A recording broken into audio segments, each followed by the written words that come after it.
What could cause a pilot to porpoise during a landing? In this video, I'm going to show you something that could cause a porpoise and how to keep it from happening. Today's video comes from Terry Edwards down in Alabama. I was scrolling through YouTube and this video popped up on my home screen and I just had to watch it because it's called How Not to Land a Cessna 172.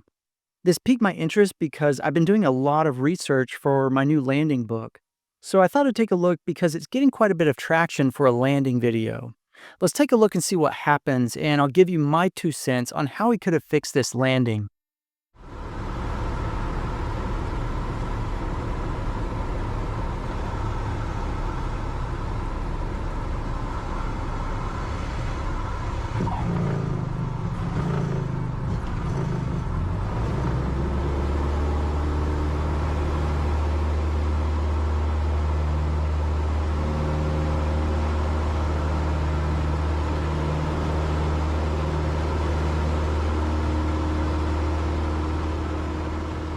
Okay, great call on the go around. Your procedures are pretty good. Just be careful with those flaps and the carb heat. Overall, you did a pretty good job though.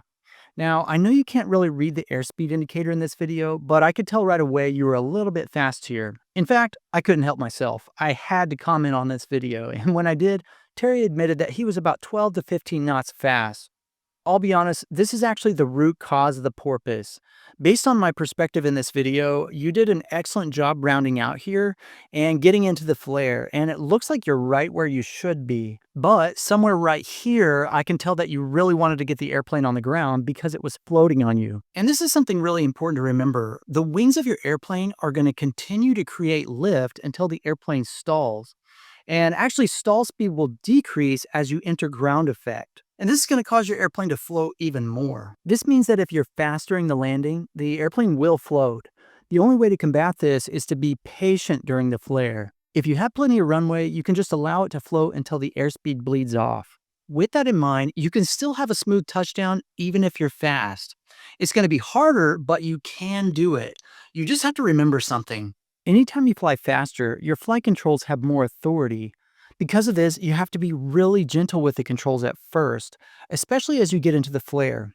Over-controlling can cause you to balloon, and it can also cause you to accidentally smash the nose into the runway.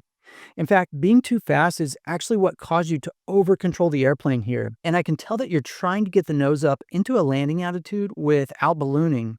And right here, you actually push the nose down a little too much, which caused the nose wheel to touch down first. Once this happened, the nose wheel bounced back up, and you pushed it down again. And then it bounced back up, and then you pushed it down again. This is what we call a pilot-induced oscillation, and when the airplane bounces up and down like this, we call it a porpoise. Or as one person in your comments stated, you did that on porpoise. I'm sorry, that one made me laugh a little bit. Now, I do want to mention something else though. Induced drag increases exponentially as the airplane slows. And because of this, your airspeed will bleed off exponentially as well during the flare. This means that if you would have just kept the airplane right where it was for a few more seconds, then you would have been able to raise that nose up without ballooning. You just needed to be patient and wait for that airspeed to bleed off. And you know it's the right time to bring that nose up when you can see the airplane sinking in your peripheral vision. But remember, wait for a sink rate before you bring that nose up. Okay, so 1, be at your landing speed before you cross the threshold. 2, if you're fast, be gentle with the controls at first. 3, if you're fast, be patient. The airplane will settle onto the runway. Just be sure you have plenty of runway to make the landing if you do this. If you don't, go around. Thank you guys for watching this video. I especially want to thank Terry for allowing me to use this footage. I know how embarrassing it can be to let people see your mistakes on video. So as a thank you, I want to send you a copy of my brand new book on the triangle landing methods. So I hope you enjoy this. Terry, if you'll reach out to me on the contact page of my website, I'll get that over to you. By the way, you can get a digital copy of this book over at freepilottraining.net. And you can also get the paperback version on Amazon. So if that sounds cool, check it out and support the channel. See ya!